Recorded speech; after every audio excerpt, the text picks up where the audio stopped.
अस्सलामुअलैकुम काट कर दी हैं यार। कुछ नहीं हो रही आंसर की चीज़ें इसका हिस्सा ही हैं। अस्सलामुअलैकुम स्टूडेंट्स, उम्मीद है आप सब खैरियत से होंगे। आज हमने एक्सरसाइज 1.1 से पहले एक चैप्टर नंबर 1 की सारी थ्योरी करनी है। और थ्योरी पढ़ाने का मकसद ये है ताकि आप कॉन्सेप्ट समझ आ सके, क्योंकि आपने ECAT MDCAT वगैरह की तैयारी करनी होती है, तो उसके लिए आपको बहुत ज़्यादा फ़ायदा होगा। तो हम स्टार्ट करते हैं सबसे पहले अपनी क्लास को। तो लिखते हैं हमारे चैप्टर का नेम।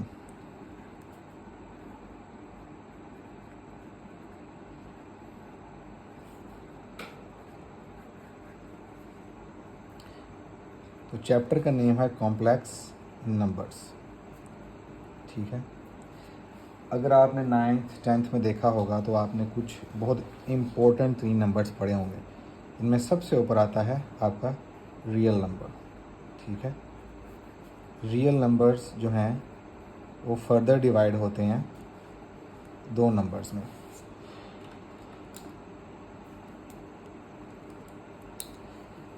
वो 2 नंबर कौन से हैं? उसमें सबसे पहले नंबर आता है आपका, और उसमें सबसे पहले नंबर आता है आपका रैशनल नंबर।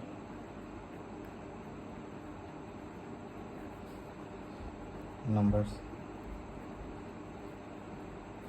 और फिर आते हैं आपके पास इरैशनल नंबर। ठीक है। इन दोनों को इकट्ठा करें, सम करें या इनका यूनियन लें तो आपके पास आता है रियल नंबर। ठीक है। रियल नंबर को हम आर से डिनोट करते हैं, रैशनल नंबर को हम क्यू से डिनोट करते हैं, और इरैशनल नंबर को हम क्यू डैश से डिनोट करते हैं। हाँ बोल। हाथ को ना थोड़ा सा नीचे, जिस टाइम आप इसको बोल रहे हो ना, आपका हाथ नज़र आ रहा है, लिखा हुआ नज़र नहीं आ रहा है। जब आप हाथ उठाते हो फिर नज़र आता है। तो पीछे एक खड़ा अंदर पता चल देगा फिर क्या।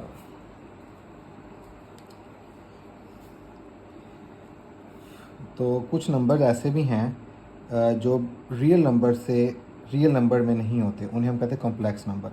सो सम नंबर्स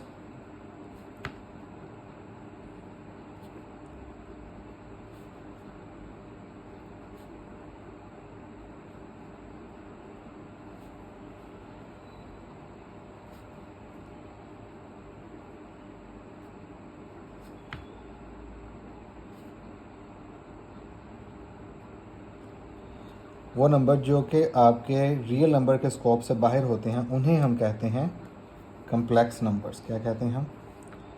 कॉम्प्लेक्स नंबर्स। ठीक है।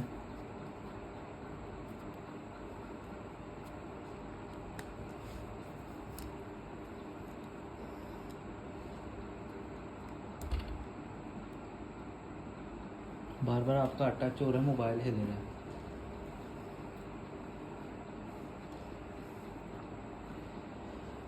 आप सब ने पढ़ा होगा जब पॉजिटिव किसी नंबर का अंडर रूट लेते हैं, जैसे 16 का अंडर रूट ले लें तो उसका आंसर आता है 4। अगर हम अंडर रूट लें 25 का तो इसका आंसर आएगा 5। ये पॉजिटिव नंबर्स का जब भी अंडर रूट लेंगे तो हमारे पास कोई ना कोई आंसर आता है। लेकिन जब कभी हम अंडर रूट लेते हैं किसी नेगेटिव नंबर का तो ये पॉसिबल ही नहीं है। आप कैलकुलेटर पे करके भी देखेंगे तो आपको इसका कोई आंसर नहीं मिलेगा। सो ऐसे नंबर जिन जो अंडर रूट में नेगेटिव देते हैं हमें, उन्हें हम क्या कहते हैं? दोनों को क्या कहते हैं? हम उन्हें कहते हैं कॉम्प्लेक्स नंबर्स। क्या कहते हैं? Complex numbers. ठीक है। तो एक बात वाज़ह हो गई, ऐसे नंबर्स जिनके अंडर रूट में माइनस आएगा उन्हें हम कॉम्प्लेक्स नंबर कहेंगे। ठीक है।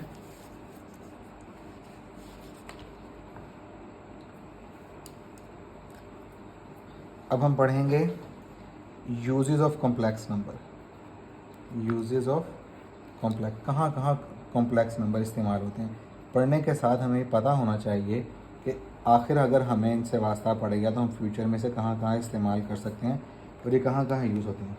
तो टोटल इसके 4 यूजेस हैं, 1 2 3 एंड 4। सबसे पहला यूज़ है इसका प्योर मैथमेटिक्स में।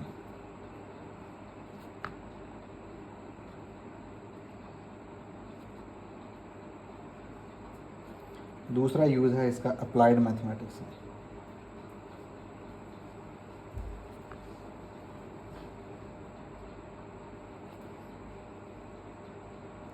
थर्ड यूज़ है इसका हमारे फाइनेंशियल मैथमेटिक्स में। Financial mathematics.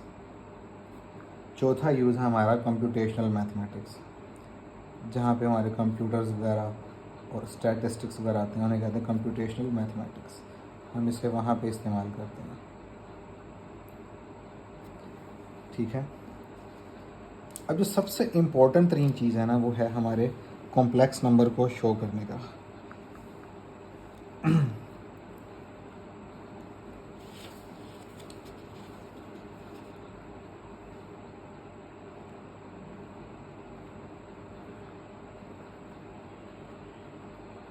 Writing down complex number. हम कॉम्प्लेक्स नंबर को कैसे लिखते हैं? ठीक है।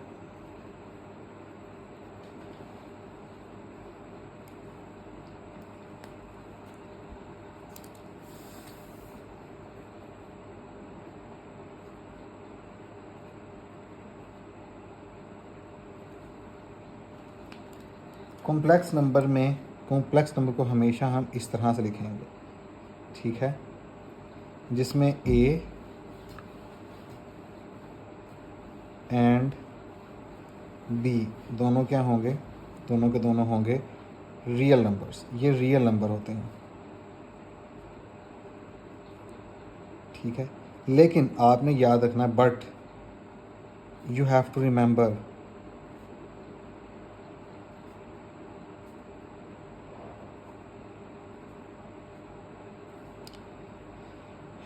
बी जब अयोटा से मिलता है, यानी कि बी अयोटा जब लिखते हैं हम, तो ये पूरा का पूरा इसका बन जाता है इसका कॉम्प्लेक्स पार्ट।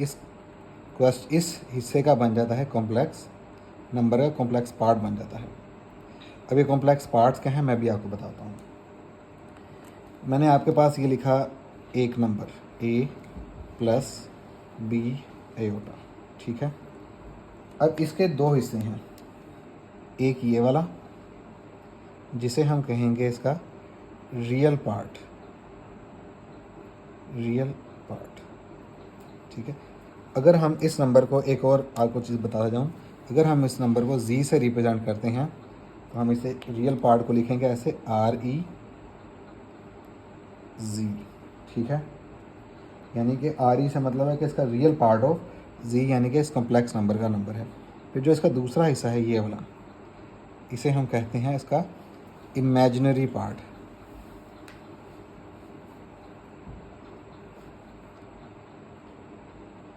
और इसको हम लिखते हैं कुछ इस तरह से IMG। ये क्या होगा? इसका बी अयोटा। ये इमेजिनरी पार्ट है, जो रियल पार्ट है वो है ए, सिंपल। मैंने ये आपको क्यों बताया, क्योंकि हमने इसको आगे चल के रिग्रेसिवली और बहुत ज़्यादा इस्तेमाल करना है, और इतना वक्त नहीं होगा। टाइम बचाने के लिए मैंने आपको यहाँ बताया, ताकि जब मैं उसे मुसलसल इस्तेमाल करूँ तो आपको आसानी हो, आपको समझ हो कि हम क्या कर रहे हैं।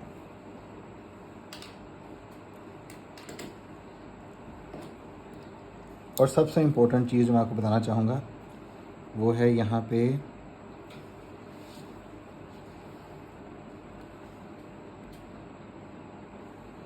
लेकिन ये वो हमारा एओटा है। ये एओटा, इसे हम पढ़ते हैं एओटा। एओटा एओटा इसी को हम कहते हैं, यही कम्प्लेक्स नंबर होता है। जिस नंबर के साथ एओटा लिखा होगा तो हमें पता चल जाएगा खुद ही खुद कि ये क्या है, ये कम्प्लेक्स नंबर है। एंड सेकंड चीज़, एओटा की वैल्यू होती है √-1। ठीक है। तो इसको आपने याद रखना है, क्योंकि इसी कॉन्सेप्ट ने इस पूरे चैप्टर में चलना है।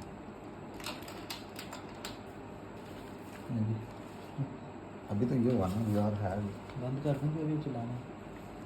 पढ़ाना मैंने। मैं अगला क्लिप ले लेंगे ना। हाँ, एक तो कर लो इसी जगह से।